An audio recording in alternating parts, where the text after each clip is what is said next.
Vijayanagara channel ವೀಕ್ಷಕರಿಗೆ ನಮಸ್ಕಾರ. ವಿಜಯನಗರ ವಾರ್ತೆಗಳಿಗೆ ಸ್ವಾಗತ. ಮುಖ್ಯಾಂಶಗಳು.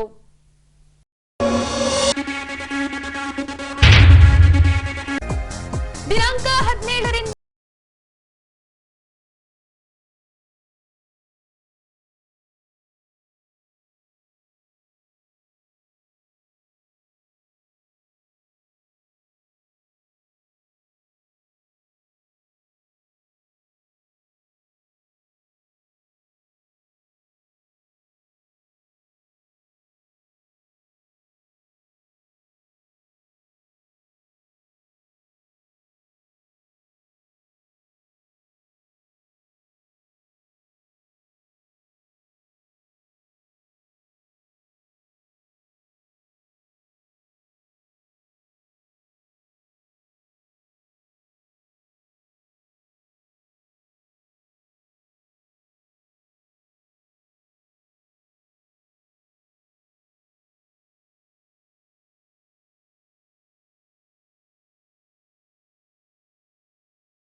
ನಾಗಮ್ಮ ಪತ್ತೆಗಾಗಿ ಪ್ರಕಟಣೆ ಹೊರಡಿಸಿದ ಹೊಸಹಳ್ಳಿ ಪೊಲೀಸ್ ಠಾಣೆ. ಈಗ ವಾರ್ತೆಗಳ ವಿವರ. ಕೊಲ್ಲಾಪುರದಿಂದ ಮಣಗೂರುವರೆಗೆ ಸಂಚರಿಸುತ್ತಿದ್ದ ರೈಲನ್ನ ಕೋವಿಡ್ ಹಿನ್ನೆಲೆಯಲ್ಲಿ ರದ್ದು ಮಾಡಲಾಗಿತ್ತು. ವಿಜಯನಗರ ರೈಲ್ವೆ ಅಭಿವೃದ್ಧಿ ಕ್ರಿಯಾಶೀಲ ಸಮಿತಿಯ ಹಾಗೂ ನೈಋತ್ಯ ರೈಲ್ವೆ ವಲಯದ ಸಲಹಾ ಸಮಿತಿ ಸದಸ್ಯರ ಸತತ ಹೋರಾಟದಿಂದಾಗಿ ದಿನಾಂಕ 17ರಿಂದ ಬೆಳಗಾವಿ ಸಿಕಂದರಾಬಾದ್ ನಡುವೆ ರೈಲನ್ನ ಪ್ರಾರಂಭಿಸಲಾಗಿದೆ. ಹೀಗೆ ದಿನಾಂಕ 17ರಂದು ಸಂಜೆ 6:30ರ ಸುಮಾರಿಗೆ ಬೆಳಗಾವಿಯಿಂದ ಹೊಸಪೇಟೆ ರೈಲ್ವೆ ನಿಲ್ದಾಣಕ್ಕೆ ಆಗಮಿಸಿದ ಬೆಳಗಾವಿ ಸಿಕಂದರಾಬಾದ್ ರೈಲನ್ನ ವಿಜಯನಗರ ರೈಲ್ವೆ ಅಭಿವೃದ್ಧಿ ಕ್ರಿಯಾಶೀಲ ಸಮಿತಿಯಿಂದ ಸ್ವಾಗತಿಸಿ ಸಿಹಿಯನ್ನ ವಿನಿಯೋಗಿಸಿಕೊಂಡು ಬೀಳ್ಕೊಡಲಾಯಿತು. ಇನ್ನು ಈ ರೈಲಿನ ಸಂಚಾರದಿಂದ ಹೊಸಪೇಟೆ ನಗರದ ಪ್ರಯಾಣಿಕರು ಹುಬ್ಬಳ್ಳಿಗೆ ಹೋಗಿ ರಾತ್ರಿಯೊಳಗೆ ಮರಳಿ ನಗರಕ್ಕೆ ತಲುಪಲು ಅನುಕೂಲವಾಗಲಿದೆ ಎಂದು ನೈಋತ್ಯ ರೈಲ್ವೆ ವಲಯ ಸಲಹಾ ಸಮಿತಿಯ ಸದಸ್ಯರಾದ ಬಾಬುಲಾಲ್ ಜೈನ್ ರವರು ಈ ವೇಳೆ ತಿಳಿಸಿದರು. ವಿಜಯನಗರ ರೈಲ್ವೆ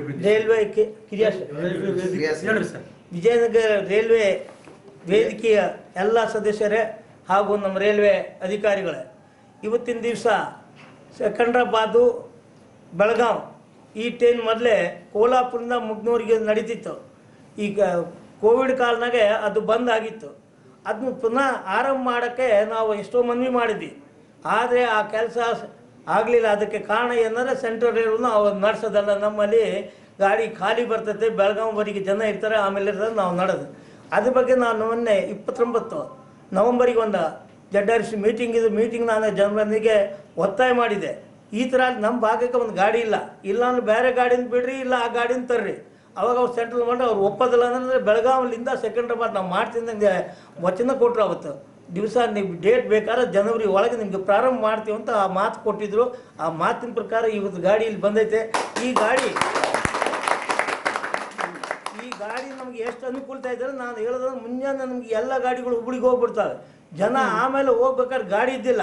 ಅದಕ್ಕೆ ನಾನು 9:30 ಟೈಮ್ ಕೊಟ್ಬಿಟ್ರೆ 11ವರೆಗೆ ನಾವು 12 ಗಂಟೆಗೆ ಅಲ್ಲಿ ಹೋದರೆ ಸಾಯಂಕಾಲ ತಂದು ಕೆಲಸ ಮಾಡ್ಕೊಂಡು 6 ಗಂಟೆಗೆ ಮಂದಿ ವಾಪಸ್ ಬರೋಕ್ಕೆ ಅನುಕೂಲ ಆಗ್ತಾವೆ. ಈ ಗಾಡಿ ನಾವು ತಂದಿರೋದು ಈ ಉದ್ದೇಶ. ಇದಕ್ಕೆ ನಾನು ರಾಜಕಾರಣದ ಹೆಸರು ಹೇಳ್ತಲ್ಲ, ಅವರು ಅಬ್ಜೆಕ್ಷನ್ ಮಾಡಿದರು ಈ ಗಾಡಿ ಎದಕ್ಕೆ ಬೇಕು ಅಂತ. ನಾನು ಹೊಸಪೇಟೆಗೆ ಬೇಕು, ಬೇರೆಗೆ ಹೊಸಪೇಟೆ ಬಳ್ಳಾರಿ ಸೆಕ್ಟರ್ಗೆ ಹುಬ್ಬಳ್ಳಿಗೆ ಬಂದು ವಾಪಸ್ ಬರೋಕ್ಕೆ ಒಂದು ಗಾಡಿ ಬೇಕಾಗಿದೆ ಅಂತ ನಾನು ಈಗೆಲ್ಲ 8 ವರ್ಷ ಹಿಂದೆ ಇದು ಹಾಕ್ಸಿದೆ. ಆ ಗಾಡಿ ಈಗ ಬಂದೈತೆ, ನಮ್ಗೆ ಎಲ್ಲರಿಗೆ ಖುಷಿ ತಂದಿದೆ. ತಮ್ಮೆಲ್ಲರ ಸಹಕಾರದಿಂದ ನಾವು ಎಲ್ಲ ಕೆಲಸ ಮಾಡ್ತಾ ಇದ್ದೀವಿ. ನಮ್ಮ MS ಯಾವಾಗಲೂ ಇದಕ್ಕೆ ಬೆನ್ನತ್ತಿರ್ತಾನೆ, ಸರ್ ಗಾಡಿ ಬಂದಿಲ್ಲ ಅಂತ. ಆ ಗಾಡಿ ತರಕ್ಕೆ ನಾವು ಪ್ರಯತ್ನ ಮಾಡಿವಿ. ಮತ್ತೆ ಮುಂದಿನ ಇನ್ನೂ ಒಂದು 2-3 ಗಾಡಿ ನಮ್ದು ಏನು ಪ್ರಪೋಸಲ್ ಐತೆ. ಬಾಂಬೆ ಟು ಹೊಸಪೇಟೆ ಗಾಡಿ, ಆಮೇಲೆ ಸೋಲಾಪುರ ಹೊಸಪೇಟೆ ಒಂದು, ಅದು ಕೂಡ ನಾನು ತರ್ತೀನಿ ಅಂತ ತಮ್ಮಲ್ಲಿ ಆಶ್ವಾಸನೆ. ಯಾಕಂದ್ರೆ ನಮ್ಮ ರೈಲ್ವೆ ಅಧಿಕಾರಿ ನನ್ನ ಮಾತು ಕೇಳ್ತಾ ಇದ್ದಾರೆ, ಅವ್ರು ಪ್ರಯತ್ನ ಕೂಡ ನಡೆಸ್ಯಾರೆ. ಅದು ಮೋಸ್ಟ್ಲಿ ಆಗ್ಬೋದು. ಆದಾಗ ನಮ್ಮನ್ನು ಮತ್ತೆ ಕರೆಸಿ ಒಂದು ಫಂಕ್ಷನ್ ಮಾಡೋಣ. ನಮ್ಮ ಎಲ್ಲರಿಗೂ ಧನ್ಯವಾದಗಳು. ಬಳಿಕ ಮುಖಂಡ ಯಮನೇಶ್ ರವರು ಮಾತನಾಡಿ, ಬೆಳಗಾವಿ ಸಿಕಂದರಾಬಾದ್ ನಡುವೆ ರೈಲನ್ನ ಪ್ರಾರಂಭಿಸಿರುವುದು ಸಂತಸದ ಸಂಗತಿ. ಈ ರೈಲನ್ನ ಮುನಿರಾಬಾದ್ ರೈಲ್ವೆ ನಿಲ್ದಾಣದಲ್ಲಿ ನಿಲುಗಡೆ ಮಾಡಿದ್ರೆ ಹುಲಿಗೆಗೆ ಬಂದು ಹೋಗುವ ಭಕ್ತರಿಗೆ ಅನುಕೂಲವಾಗಲಿದೆ ಎಂದು ರೈಲ್ವೆ ಇಲಾಖೆಗೆ ಆಗ್ರಹಿಸಿದರು. ವಿಜಯನಗರ ರೈಲ್ವೆ ಅಭಿವೃದ್ಧಿ ಕ್ರಿಯಾ ಸಮಿತಿ ವತಿಯಿಂದ ಇವತ್ತು ನಾನು ಮೊದಲನೆಯದಾಗಿ ನಮ್ಮ ನೈಋತ್ಯ ರೈಲ್ವೆ ವಲಯದ ವಲಯ ಬಳಕೆದಾರರ ಸಲಹಾ ಸಮಿತಿ ಸದಸ್ಯರು, ಕರ್ನಾಟಕದ ಪ್ರಮುಖ ರೈಲ್ವೆ ಹೋರಾಟಗಾರರಾದಂಥ ನಮ್ಮ ಜೊತೆಗೆ ಇವತ್ತಿರ್ತಕ್ಕಂಥ ಬಾಬುಲಾಲ್ ಜೈನ್ ಅವರಿಗೆ ನಾನು ಹೃದಯಪೂರ್ವಕ ಅಭಿನಂದನೆಗಳನ್ನು ಹೇಳ್ತೇನೆ. ಯಾಕಂದರೆ ಇವತ್ತು ಆರಂಭವಾಗಿರ್ತಕ್ಕಂಥ ಬೆಳಗಾವಿ ಸಿಕಂದ್ರಾಬಾದ್ ಗಾಡಿ ಈ ಮುಂಚೆ ಅದು ಕೊಲ್ಲಾಪುರದಿಂದ ಮಣಗೂರದವರೆಗೆ ಚಲಿಸ್ತಾ ಇತ್ತು. ಕೊರೋನಾಕ್ಕಿಂತ ಮೊದಲು ಅದು ರದ್ದಾಯಿತು. ರದ್ದಾದ ಮೇಲೆ ಆ ಗಾಡಿ ಬರಬೇಕು ಅಂತಂದೇಳಿ ನಾವು ನಿರಂತರವಾಗಿ ಹೋರಾಟ ಮಾಡಿದ್ವಿ. ಈ ಒಂದು ಗಾಡಿ ಇವತ್ತು ಬೆಳಗಾವಿಯಿಂದ ಬರಲಿಕ್ಕೆ ಅತ್ಯಂತ ಪ್ರಮುಖವಾದಂಥ ಕಾರಣ ಏನಂದರೆ, ಇವತ್ತು ನಾವು ಸ್ಮರಿಸಿಕೊಳ್ಳಬೇಕು ನಮ್ಮ ಮಾಜಿ ಕೇಂದ್ರ ರೈಲ್ವೆ ಸಚಿವರಾದ ಸುರೇಶ್ ಅಂಗಡಿ ಅವರ ಪಾತ್ರ ಕೂಡ ಬಹಳ ದೊಡ್ಡದು. ಸುರೇಶ್ ಅಂಗಡಿ ಅವರ ಧರ್ಮಪತ್ನಿ ಶ್ರೀಮತಿ ಮಂಜುಳಾ ಅಂಗಡಿ ಇವತ್ತು ಬೆಳಗಾವಿಯಿಂದ ಮಂತ್ರಾಲಯಕ್ಕೆ ಗಾಡಿ ಬೇಕೆನ್ನುವಂಥ ಒಂದು ನಿರಂತರವಾದಂಥ ಒತ್ತಡವನ್ನು ತಂದರು. ಅದರ ಜೊತೆಗೆ ಅತ್ಯಂತ ಪ್ರಮುಖವಾಗಿ ಈ ಆಫೀಸ್ನಲ್ಲಿ ಆ ಫೈಲ್ಗಳು ಯಾವಾಗ ಹೋಗಬೇಕು, ಎಲ್ಲಿಗೆ ಹೋಗಬೇಕು, ಜನರಲ್ ಮ್ಯಾನೇಜರ್ಗೆ ಯಾವ ಟೈಮಲ್ಲಿ ತಲುಪಿಸ್ಬೇಕು ಎನ್ನುವಂಥ ಕೆಲಸವನ್ನು ನಮ್ಮ ಬಾಬುಲಾಲ್ ಜೈನ್ ಅವರು ಮಾಡಿದ್ದಾರೆ. ಇದಕ್ಕಾಗಿ ಇವತ್ತು ನಾನು ಅತ್ಯಂತ ಪ್ರಮುಖವಾಗಿ ಹೇಳೋದೇನೆಂದರೆ, ಈ ಬೆಳಗಾವಿ ಸಿಕಂದ್ರಾಬಾದ್ ಗಾಡಿ ಏನಿದೆ ಇದು ಪ್ರತಿದಿನ ಬೆಳಿಗ್ಗೆ ಮಧ್ಯಾಹ್ನ 1 ಗಂಟೆಗೆ ಬೆಳಗಾವಿಯನ್ನು ಬಿಟ್ಟು 4 ಗಂಟೆ 15 ನಿಮಿಷಕ್ಕೆ ಹುಬ್ಬಳ್ಳಿಗೆ ಬಂದು 6:45ಗೆ ಹೊಸಪೇಟೆಗೆ ಬಂದು ಇಲ್ಲಿದ್ದ ಬಳ್ಳಾರಿ, ಗುಂತಕಲ್, ರಾಯಚೂರು ಮತ್ತು ಮಂತ್ರಾಲಯ ಮಾರ್ಗವಾಗಿ ಬೆಳಿಗ್ಗೆ 5 ಗಂಟೆ 50 ನಿಮಿಷಕ್ಕೆ ಸಿಕಂದ್ರಾಬಾದ್ ತಲುಪುತ್ತೆ. ವಿಶೇಷವಾಗಿ ಬಳ್ಳಾರಿ, ಹೊಸಪೇಟೆ, ಕೊಪ್ಪಳ ಜಿಲ್ಲೆಗಳಿಂದ ಮಂತ್ರಾಲಯಕ್ಕೆ ಹೋಗತಕ್ಕಂಥ ಒಂದು ಭಕ್ತಾದಿಗಳಿಗೆ ಈ ಗಾಡಿ ಬಹಳ ಅನುಕೂಲ ಇದೆ. ನೇರವಾದ ಸಂಪರ್ಕ. ಇವತ್ತು ಹೊಸಪೇಟೆ, ಬಳ್ಳಾರಿ ಜನ ಇವತ್ತು ಬಾಬುಲಾಲ್ ಜೈನ್ ಅವರನ್ನ ಮತ್ತು ಈ ಭಾಗದ ಲೋಕಸಭಾ ಸದಸ್ಯರನ್ನ, ವಿಶೇಷವಾಗಿ ಶ್ರೀಮತಿ ಸುರೇಶ್ ಅಂಗಡಿ ಮಂಜುಳಾ ಅಂಗಡಿ, ದಿವಂಗತ ರೈಲ್ವೆ ಸಚಿವರ ಪತ್ನಿ ಮಂಜುಳಾ ಅಂಗಡಿ ಅವರನ್ನ ಈ ಸಂದರ್ಭದಲ್ಲಿ ನೆನೆಸಬೇಕು. ದೇವೇಂದ್ರಪ್ಪನವರು ಮತ್ತು ಕರಡಿ ಸಂಗಣ್ಣವರು ಕೂಡ ಪಾತ್ರ ದೊಡ್ಡದು. ಇವತ್ತು ನನ್ನ ರೈಲ್ವೆ ಅಧಿಕಾರಿಗಳಿಗೆ ಒಂದು ಮನವಿಯನ್ನು ಕೊಟ್ಟಿದ್ದೀನಿ. ಈ ಗಾಡಿಯನ್ನು ಮುನಿರಾಬಾದ್ನಲ್ಲಿ ಸ್ಟಾಪ್ ಕೊಟ್ಟಿಲ್ಲ. ಈ ಮುನಿರಾಬಾದ್ನಲ್ಲಿ ಈ ಗಾಡಿ ಸ್ಟಾಪ್ ಬೇಕು. ಯಾಕಂದರೆ ಅಲ್ಲಿ ಆದಿಶಕ್ತಿ ಹುಲಿಗಮ್ಮ ದೇವಿಯ ಒಂದು ಶಕ್ತಿ ಸ್ಥಳ ಅದು. ಆಂಧ್ರ ಪ್ರದೇಶ, ತೆಲಂಗಾಣ ಮತ್ತು ಈ ನಮ್ಮ ಬೆಳಗಾವಿ, ಮಹಾರಾಷ್ಟ್ರ ಕಡೆಯಿಂದ ಪ್ರತಿ ಮಂಗಳವಾರ ಮತ್ತು ಶುಕ್ರವಾರ ಸಾವಿರಾರು ಭಕ್ತರು ಹುಲಿಗಿಗೆ ಬರ್ತಾರೆ. ಅಮಾವಾಸ್ಯೆ ಹುಲಿಗಿಗೆ ಬರ್ತಾರೆ. ಹೀಗಾಗಿ ಆ ಒಂದು ಹುಲಿಗಿ ಮುನಿರಾಬಾದ್ನಲ್ಲಿ ಈ ಗಾಡಿ ಸ್ಟಾಪೇಜ್ ಕೊಡಬೇಕು ಎನ್ನುವಂಥ ಒಂದು ಮನವಿಯನ್ನು ಇವತ್ತು ನಾವು ಬಾಬುಲಾಲ್ ಜೈನ್ ಅವರ ನೇತೃತ್ವದಲ್ಲಿ ನೈಋತ್ಯ ರೈಲ್ವೆ ವಲಯದ ಪ್ರಧಾನ ವ್ಯವಸ್ಥಾಪಕರಿಗೆ, ಸ್ಥಳೀಯ ರೈಲ್ವೆ ಅಧಿಕಾರಿಗಳ ಮೂಲಕ ಇವತ್ತು ನಾವು ಈ ಒಂದು ಮನವಿಯನ್ನು ಕೊಡ್ತಾ ಇದ್ದೀವಿ. ಇವತ್ತು ಬಹಳ ಒಂದು ಸಂತೋಷದ ವಿಚಾರ ಏನಂದ್ರೆ, ನಿನ್ನೆ ತಾನೇ LC ಗೇಟ್ ನಂಬರ್ 85 ಅನಂತ ಶಯನಗುಡಿ ಮೇಲ್ ಸೇತುವೆ ಆಯ್ತು. ಹಲವು ದಶಕಗಳ ಕನಸದು. ಇವತ್ತು ನಾನು ಸುಳ್ಳು ಹೇಳ್ತಾ ಇಲ್ಲ, ನಾನು ಯಾವ ಪಕ್ಷಕ್ಕೆ ನಾನು ಹೇಳ್ತಾ ಇಲ್ಲ. ಇವತ್ತು ಆನಂದ್ ಸಿಂಗ್ ಅವರ ಒಂದು ಪ್ರಯತ್ನ ಏನಿದೆ, ಆ ಒಂದು ಪ್ರಯತ್ನದ ಫಲವಾಗಿ ಇವತ್ತು ಆ ರೈಲ್ವೆ ಮೇಲ್ಸೇತುವೆ ಆಗಿದೆ. ಹಲವಾರು ದಶಕಗಳ ಆ ಒಂದು ಕನಸು ಈಡೇರಿದೆ ಎನ್ನುವಂಥ ಮಾತನ್ನು ಹೇಳುತ್ತಾ, ಈ ಸಂದರ್ಭದಲ್ಲಿ ಕೂಡ ನಾನು ವಿಜಯನಗರ ರೈಲ್ವೆ ಅಭಿವೃದ್ಧಿ ಕ್ರಿಯಾ ಸಮಿತಿಯ ಪರವಾಗಿ ನಮ್ಮ ಕ್ಷೇತ್ರದ ಶಾಸಕರು, ಕೊಪ್ಪಳ ಜಿಲ್ಲಾ ಉಸ್ತುವಾರಿ ಸಚಿವರಾದ ಆನಂದ್ ಸಿಂಗ್ ಅವರಿಗೆ ಕೂಡ ಆ ರೈಲ್ವೆ ಮೇಲ್ಸೇತುವೆ ನಿರ್ಮಾಣಕ್ಕೆ ಕಾರಣೀಭೂತರಾದಂಥ ಅವರಿಗೆ ಮತ್ತೊಮ್ಮೆ ಹೃದಯಪೂರ್ವಕ ಒಂದು ಧನ್ಯವಾದಗಳನ್ನು ಹೇಳಿ ನನ್ನ ಮಾತುಗಳಿಗೆ ವಿರಾಮವನ್ನು ಕೊಡ್ತಾ ಇದ್ದೀನಿ. ಜೈ ಹಿಂದ್, ಜೈ ಕರ್ನಾಟಕ, ಜೈ ವಿಜಯನಗರ. ಹೊಸಪೇಟೆ ನಗರದ ರಾಣಿಪೇಟೆ ಭಾಗದಲ್ಲಿ ಕಲುಷಿತ ನೀರು ಸೇವಿಸಿ ಹಲವರಲ್ಲಿ ವಾಂತಿ ಭೇದಿ ಕಾಣಿಸಿಕೊಂಡು ಆಸ್ಪತ್ರೆಗೆ ದಾಖಲಾಗಿ ಚಿಕಿತ್ಸೆ ಪಡೆದು ಗುಣಮುಖರಾಗಿ ಬರುತ್ತಿದ್ದಾರೆ. ಇದರಲ್ಲಿ ಚಿಕಿತ್ಸೆ ಫಲಕಾರಿಯಾಗದೆ 65 ವರ್ಷದ ಒಬ್ಬ ಮಹಿಳೆ ಸಾವಿಗೀಡಾಗಿದ್ದಾಳೆ. ಹೌದು, ರಾಣಿಪೇಟೆ ಭಾಗದಲ್ಲಿ ಯುಜಿಡಿ ಪೈಪ್ಲೈನ್ ಒಳಗಡೆಯಿಂದ ಸಾಗಿ ಬಂದ ಕುಡಿಯುವ ನೀರಿನ ಪೈಪ್ಲೈನ್ನಿಂದ ಸರಬರಾಜಾಗುವ ಕಲುಷಿತ ನೀರನ್ನ ಸೇವಿಸಿದ ಹಿನ್ನೆಲೆಯಲ್ಲಿ 175ಕ್ಕೂ ಅಧಿಕ ಜನರಲ್ಲಿ ವಾಂತಿ ಭೇದಿ ಪ್ರಕರಣ ಕಾಣಿಸಿಕೊಂಡ ಭಾಗವಾಗಿ ಇವರಿಗೆ ಚಿಕಿತ್ಸೆ ನೀಡಲಾಗಿ ಹಲವರು ಗುಣಮುಖರಾಗಿದ್ದಾರೆ. ಇನ್ನು ಕೆಲವರಿಗೆ ಚಿಕಿತ್ಸೆ ಮುಂದುವರಿಸಲಾಗಿದೆ. ಇನ್ನು ಚಿಕಿತ್ಸೆ ಫಲಕಾರಿಯಾಗದೆ 65 ವರ್ಷ ವಯೋಮಾನದ ಒಬ್ಬ ಮಹಿಳೆ ಸಾವಿಗೀಡಾಗಿದ್ದಾಳೆ. ಈ ಅಂಶಕ್ಕೆ ಸಂಬಂಧಿಸಿದಂತೆ ಈಗಾಗಲೇ 5 ಅಧಿಕಾರಿಗಳಿಗೆ ನೋಟಿಸ್ ನೀಡಿ ಕಾರಣ ಕೇಳಲಾಗಿದೆ. ಇನ್ನು ಈ ಅಂಶವನ್ನ ಗಂಭೀರವಾಗಿ ಪರಿಗಣಿಸಿರುವ ಸಚಿವ ಆನಂದ್ ಸಿಂಗ್ ರವರು ನಗರಸಭಾ ವ್ಯಾಪ್ತಿಯಲ್ಲಿ ಅವೈಜ್ಞಾನಿಕವಾಗಿ ಅಳವಡಿಸಿರುವ ಕುಡಿಯುವ ನೀರಿನ ಪೈಪ್ಲೈನ್ ಅನ್ನ ಸರಿಪಡಿಸಲು ಗುಜರಾತ್ ರಾಜ್ಯದಿಂದ ಟೆಕ್ನಿಕಲ್ ತಂಡವನ್ನ ಆಹ್ವಾನಿಸಲಾಗಿದೆ ಎಂದು ಸರ್ಕಾರಿ ಕಾರ್ಯಕ್ರಮದ ಸಂದರ್ಭದಲ್ಲಿ ತಿಳಿಸಿದ್ದಾರೆ. ಈಗ ಕುಡಿಯುವ ನೀರಿಂದು ಯುಜಿಡಿ ಇದು ನಮ್ಮ ಕಾಲದಲ್ಲಿ ಅದು ಅಧಿಕಾರಿಗಳು ಬರೋದು ನಮ್ಗೆ ಯಾರು ಗಮನ ಕೊಡಲಾರ್ದಂಗೆ ಮಾಡ್ತಾರೆ. ಈಗ ನಾವು ಅದಕ್ಕೆ ಏನು ಮಾಡ್ಬೇಕಂತ ಅನ್ಕೊಂಡಿವಿ ಅಂದರೆ ಬಹಳ ಇಲ್ಲಿ ತಪ್ಪುಗಳು ನಡೆದಿದೆ, ಅದನ್ನು ನಾವು ಒಪ್ಕೊಳ್ತೀವಿ. ಅದು ಯಾರಿಂದ, ನನ್ನಿಂದ, ನಿನ್ನಿಂದ ಅಂತಲ್ಲ, ತಪ್ಪು ನಡೆದಿದೆ. ಅದು ಸರಿಪಡಿಸೋದಕ್ಕೆ ನಾವು ಗುಜರಾತಿಂದ ಒಂದು ಟೀಮನ್ನು ಕರೆಸ್ತಾ ಇದ್ದೀವಿ, ಒಂದು ಟೆಕ್ನಿಕಲ್ ಟೀಮನ್ನ ಕರೆದು. ಯಾಕಂದರೆ ಈಗ ಕಂಟಮಿನೇಷನ್ ಬಂದೈತೆ ಅಂಥೇಳಿ ನಾವು ಒಂದು ಪೈಪ್ಲೈನ್ ಚೇಂಜ್ ಮಾಡೋದ್ರಿಂದ ಇದು ಶಾಶ್ವತ ಪರಿಹಾರ ಅಲ್ಲ.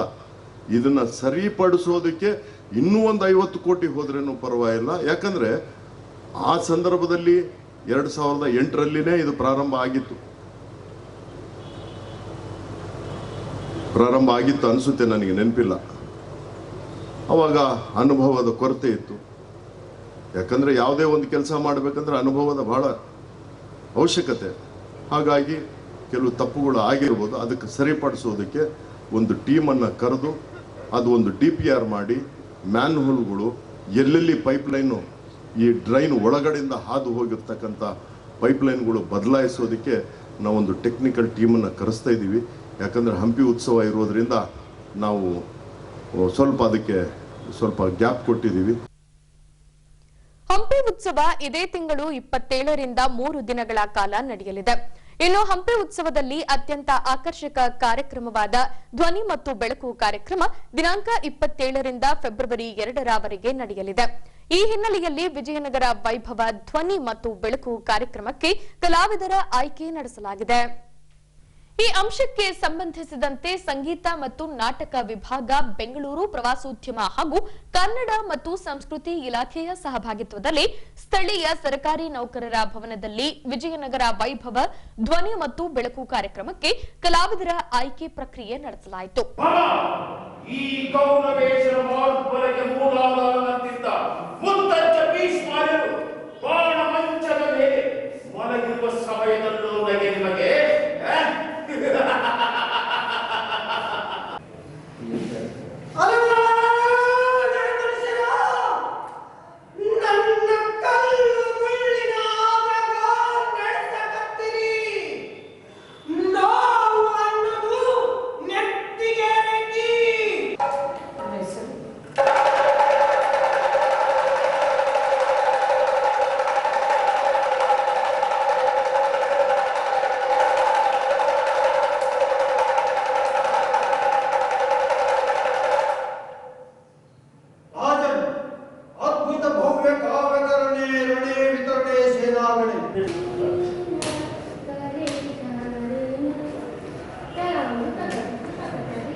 ನಾನು ಅದೇ ಸಮಯದಲ್ಲಿ ಆಲಿಕೊಟ್ಟಿಗೆ ಹೋಗಿ ಗುರುಗಳನ್ನು ಭೇಟಿಯಾಗಿದ್ದೇನೆ.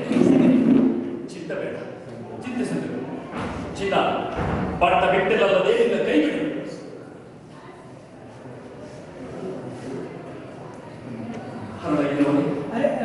डॉक्टर का नंबर नहीं है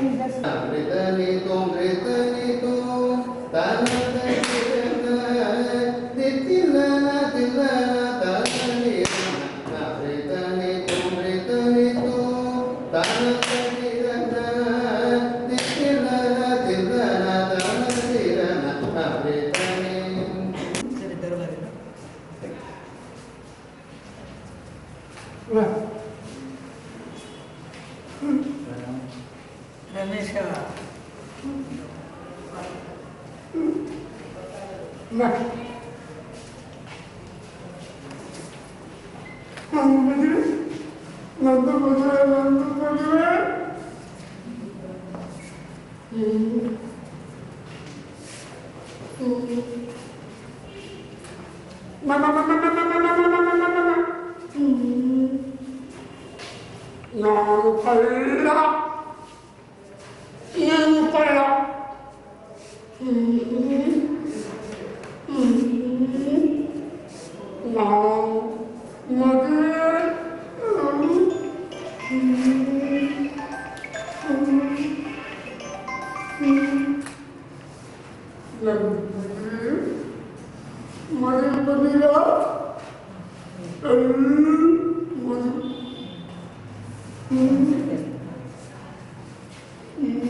ನಮಸ್ತೆ, ನಾನು ಶ್ರೀನಿವಾಸ್ ಅಂತ, ನೃತ್ಯ ಸಂಯೋಜಕ ಬೆಂಗಳೂರಿನಿಂದ.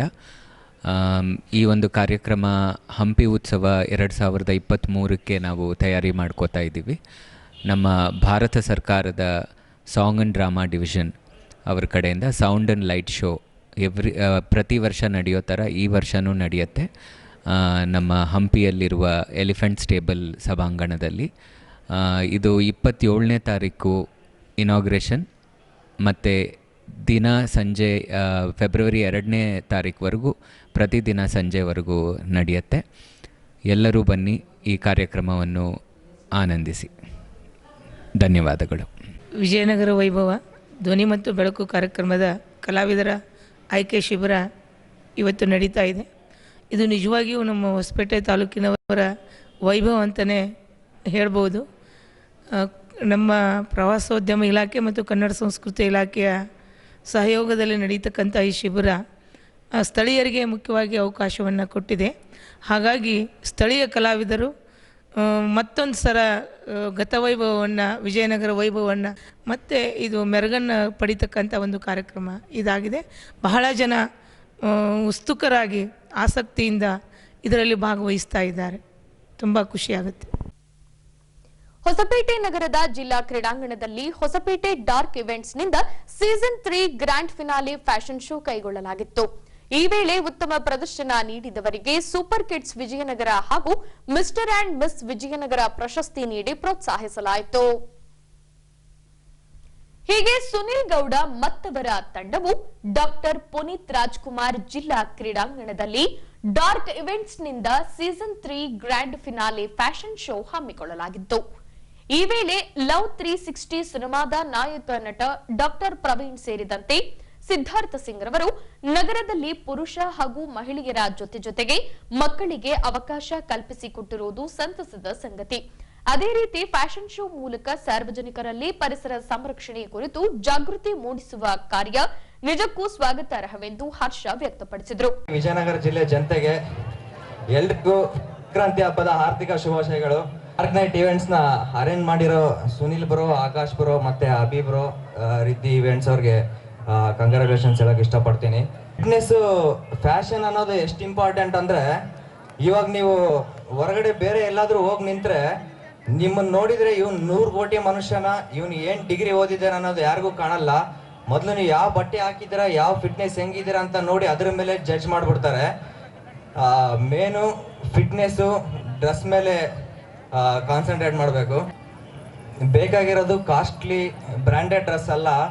ನಾವು ಚೆನ್ನಾಗಿ ಜಿಮ್ ಮಾಡಿ ಬಾಡಿನ ಫಿಟ್ನೆಸ್ ಚೆನ್ನಾಗಿ ಮೇಂಟೈನ್ ಮಾಡಿದ್ರೆ 100 ರೂಪಾಯಿ ಟಿ ಶರ್ಟ್ ಹಾಕೊಂಡ್ರು ಚೆನ್ನಾಗಿ ಕಾಣ್ತೀವಿ, ಒಂದು ಬನೀನ್ ಹಾಕೊಂಡ್ರು ಚೆನ್ನಾಗಿ ಕಾಣ್ತೀವಿ ಅಂತ ಹೇಳಕ್ ಇವರು ಎಕ್ಸಾಂಪಲ್ ಇವತ್ತು.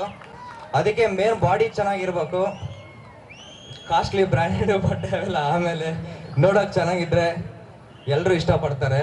ನನಗೆ ಮೇನ್ ಬಾಡಿ ಮಾಡಕ್ ಇನ್ಸ್ಪಿರೇಷನ್ ಪುನೀತ್ ಸರ್. ಪುನೀತ್ ಸರಿಂದ ಬರೇ ಬಾಡಿ ಅಷ್ಟೇ ಅಲ್ಲ, ಅವ್ರು ಮಾತಾಡೋ ರೀತಿ, ಅವ್ರ ಸಿಂಪ್ಲಿಸಿಟಿ, ಅವ್ರ ಡ್ಯಾನ್ಸು, ಅವ್ರು ಮಾಡೋ ಸ್ಟಂಟ್ಸು ಎಲ್ಲನೂ ನಮಗೆ ಇನ್ಸ್ಪಿರೇಷನ್ನೇ. ನಾನು ಇವತ್ತಲ್ಲ, ಸ್ಟಾರ್ಟಿಂಗ್ ಡೇ ಇಂದ ಹಿಡಿದು ನಮ್ಮ ವಿಜಯನಗರ ಜಿಲ್ಲೆ ಜನತೆ ಮತ್ತೆ ನಮ್ಮ ಮರಮಳ್ಳಿ ಜಿಲ್ಲೆ ಜನತೆ, ನಾನು ಝೀರೋ ಇದ್ದಾಗಿಂದ ಹೀರೋ ಆಗೋವರೆಗೂ ನನ್ನ ಜೊತೆಯಲ್ಲಿ ಯಾವುದೇ ಜಾತಿ ಭೇದ ಭಾವ ಮಾಡದೆ ಎಲ್ಲರೂ ಒಂದೇ ಅಂತಾನೆ ಸಪೋರ್ಟ್ ಮಾಡಿರೋದು ನಮ್ಮ ವಿಜಯನಗರ ಜಿಲ್ಲೆ ಜನ. ಇವತ್ತು ನಿಮಗೆ ಧನ್ಯವಾದ ಹೇಳೋಕೆ ಇಷ್ಟಪಡ್ತೀನಿ. ಮಿಸ್ಟರ್ ವಿಜಯನಗರ ಮತ್ತು ಮಿಸಸ್ ನಗರ ಹಾಗೂ ಮಕ್ಕಳಿಗೋಸ್ಕರನೂ ಅವಕಾಶವನ್ನು ಕಲ್ಪಿಸಿ ಒಂದು ಥೀಮ್ ಬೇಸ್ಡ್ ಸಾಂಸ್ಕೃತಿಕ ಕಾರ್ಯಕ್ರಮವನ್ನು ಹಮ್ಮಿಕೊಂಡಿರೋದನ್ನು ನೋಡಿ ತುಂಬ ಖುಷಿ ಆಗ್ತಿದೆ. ಆಮೇಲೆ ನಡೆಯುವಂಥ ಎಲ್ಲ ಸ್ಪರ್ಧಾರ್ಥಿಗಳು ಅವರ ನಡೆಯ ಮುಖಾಂತರ ಅವರ ವ್ಯಕ್ತಿತ್ವವನ್ನು ತೋರಿಸ್ಕೊಡುವ ಒಂದು ವೇದಿಕೆ ಅಂತ ಹೇಳಿದ್ರೇನು ತಪ್ಪಾಗ್ಲಿಕ್ಕಿಲ್ಲ. ಇಷ್ಟೊಂದು ಹೆಚ್ಚಿನ ಪ್ರಮಾಣದಲ್ಲಿ ತಾಯಂದ್ರು, ಪೋಷಕರು, ಪ್ರೇಕ್ಷಕರು ಎಲ್ಲರೂ ಸೇರಿದಿರಿ, ಇಷ್ಟು ಯಶಸ್ವಿಯಾಗಿ ಈ ಕಾರ್ಯಕ್ರಮವನ್ನು ನಡೆಸ್ಕೊಡ್ತಾ ಇದ್ದೀರಿ. ಇದ್ರ ಜೊತೆ ಈಕೋಸಿಸ್ಟಮ್ ಮತ್ತು ಎನ್ವೈರ್ಮೆಂಟ್ನ ಪ್ರಕೃತಿಯನ್ನು ಒಂದು ಥೀಮ್ ಇಟ್ಕೊಂಡು ಅದು ಒಂದು ಕ್ರಿಯೆಯಾಗಿ ಸುನೀಲ್ ಗೌಡ ಅವರು ಮತ್ತು ಅವರ ತಂಡ ಆಯೋಜನೆ ಮಾಡಿದೆ. ಈ ಕಾರ್ಯಕ್ರಮವನ್ನು ಅರ್ಥಪೂರ್ಣವಾಗಿ ಆಯೋಜನೆ ಮಾಡಿ ಯಶಸ್ಸಾಗಿ ಒಂದು ಕಾರ್ಯರೂಪಕ್ಕೆ ತರಲಿಕ್ಕೆ ತಾವೆಲ್ಲರೂ ಭಾಗಿದಾರರಾಗಿದ್ದೀರಿ ಅಂತ ಹೇಳಿ ಈ ಸಂದರ್ಭದಲ್ಲಿ ತಿಳಿಸಿ, ಬಳಿಕ ಮಕ್ಕಳು ಸೇರಿದಂತೆ ಮಹಿಳೆ ಹಾಗೂ ಪುರುಷರಿಂದ ಫ್ಯಾಷನ್ ಶೋ ನಡೆಸಿಕೊಟ್ಟರು. ನಂತರ ಅತ್ಯುತ್ತಮ ಪ್ರದರ್ಶನ ನೀಡಿದವರಿಗೆ ಸೂಪರ್ ಕಿಡ್ಸ್ ವಿಜಯನಗರ ಹಾಗೂ ಮಿಸ್ಟರ್ ಅಂಡ್ ಮಿಸಸ್ ಪ್ರಶಸ್ತಿ ಗರಿ ನೀಡಿ ಪ್ರೋತ್ಸಾಹಿಸಲಾಯಿತು.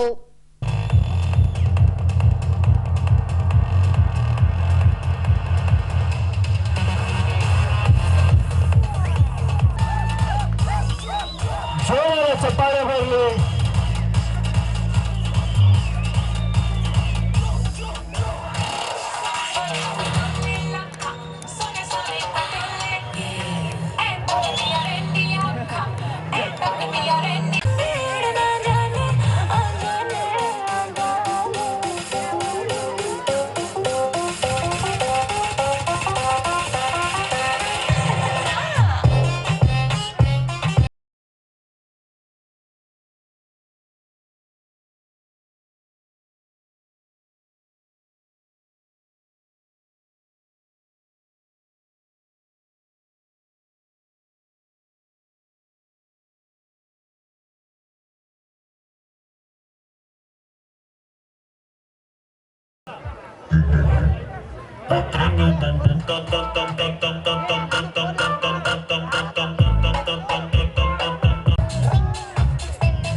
पुष्पा नाम सुन के फ्लावर समझे क्या?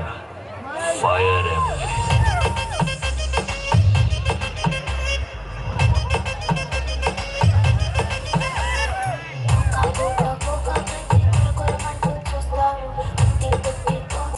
जोरा चप्पाळे तट्टी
I'm very happy. No Kannada. I'm so sorry. Next time. Fine.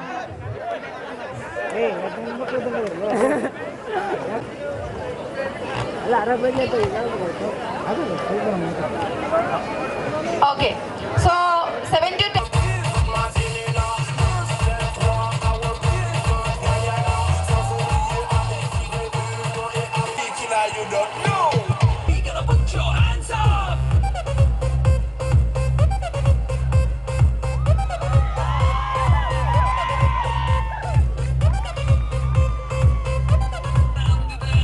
Jeep 30 is the winner! Congratulations, Khushi.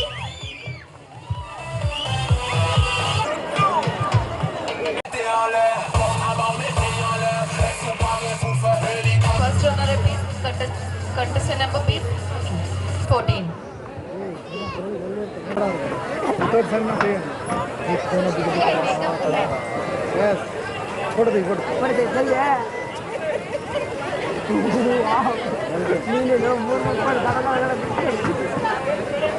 Thank you, ma'am.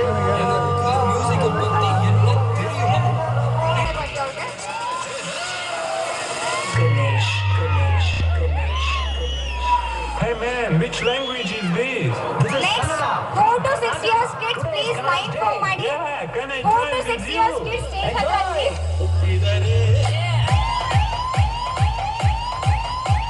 4 to 6 years kids, please, Riya, please.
Yeah.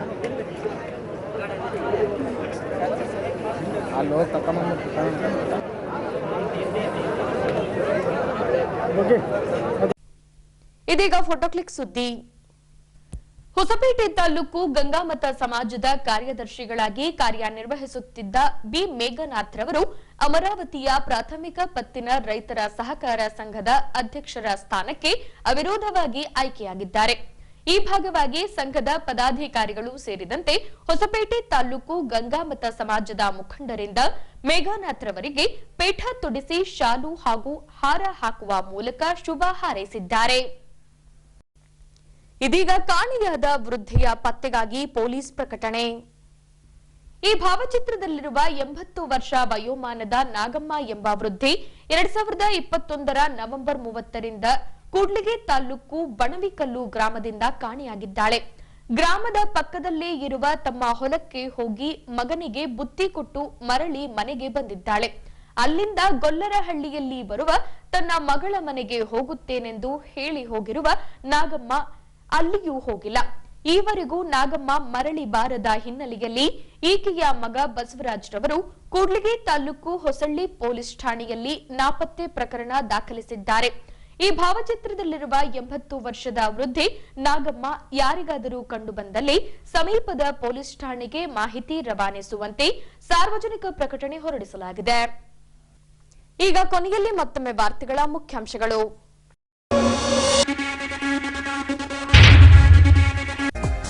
ದಿನಾಂಕ 17ರಿಂದ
ಇಲ್ಲಿಗೆ ವಾರ್ತಾ ಪ್ರಸಾರ ಮುಕ್ತಾಯವಾಯಿತು.